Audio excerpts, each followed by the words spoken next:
नमस्कार, मी गुणवंत पाटील हंगरगेकर.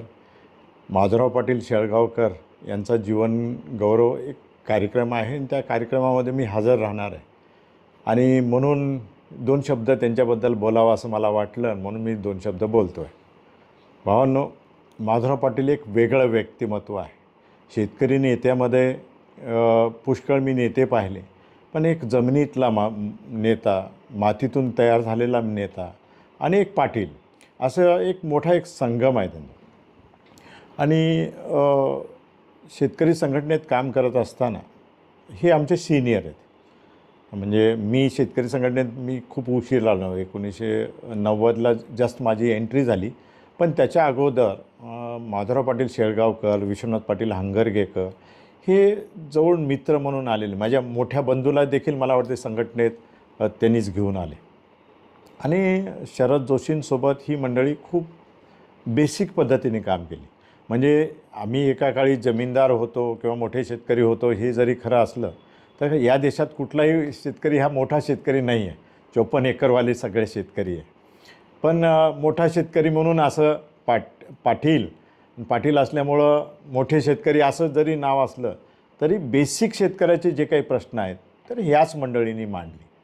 आणि माधवराव पाटील शेळगावकरांची भाषणं म्हणजे गावामध्ये जेव्हा माधवराव पाटील येणार म्हटल्यानंतर अख्ख्या गावातले सगळे स्त्री पुरुष लहान मुलं समोर बसायचे आणि एक एक दृष्टांत सांगावा तशी शेतीतली उदाहरणं, घरातली उदाहरणं सांगून ते मंत्रमुग्ध करायचे. म्हणजे शरद जोशीचा अर्थशास्त्राचा विषय माधवराव पाटलासारख्या वक्त्यांनी तो इतका सोपा करून समाजामध्ये सांगण्याची जी पद्धत आहे, ही जी शैली आहे ती शेळगावकरांकडे होती.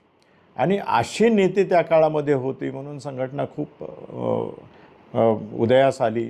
शेतकऱ्यांचे प्रश्न ऐरणीवर आले. त्याच्यामध्ये ह्या माणसांचा फार मोठा वाटा आहे.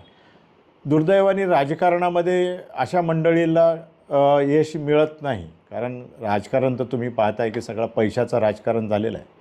पण या माणसांनी आपल्या इतिहासामध्ये आपला ठसा उमटवलेला आहे. इतिहास हा नेहमी सत्याच्या बाजूचा असतो, जिंकणाऱ्याच्या बाजूचा नसतो, तर सत्याच्या बाजूचा असतो. महात्मा ज्योतिबा फुलेच्या विरोधात कोण उभा टाकलं होतं जर तुम्हाला प्रश्न विचारला तर त्याचं नाव सांगता येत नाही.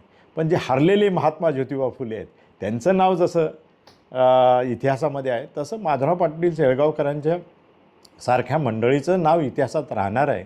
आणि म्हणून या योद्धा शेतकऱ्यास माझा सलाम, माझा नमस्कार, रामराम आणि अभिमान वाटावा असं या माणसांनी काम केलेलं आहे आणि आताही काम चालूच आहे. आणि म्हणून मला वाटतं की माझ्यासारख्या माणसांनी माझ्यासारख्या त्यांच्या छोट्या भावाचंही नाव गुणवंत पाटील होतं आणि त्याच्यामुळं ते नेहमी मला भावासारखं मानलेलं आहे. आणि असं एक वेगळं ऋणानुबंध आमचं आहे, वेगळं प्रेम आहे, एक मस्तीनं आम्ही हे काम केलेलं आहे. आणि हे नेते म्हणून आमच्यामध्ये वावरलेले आहेत. या सोहळ्यानिमित्त मी त्यांना शुभेच्छा देतो आणि या कुटुंबाचं गौरव करतो, कारण या कुटुंबाला पुढं आणण्याचं काम या मोठ्या माणसांनी केलं. आपल्या गावाला श्रेष्ठ केलं. नुसते स्वतः श्रेष्ठ झाले नाहीत, अख्खा गाव देखील, शेळगाव देखील महाराष्ट्रामध्ये मला वाटतं नंबर 1चं स्वच्छतामध्ये आलेला हे गाव आहे. तर जसे बोलायचे तसे चालण्याचं जो व्यक्तिमत्व आहे ते म्हणजे माधवराव पाटील शेळगावकर. धन्यवाद.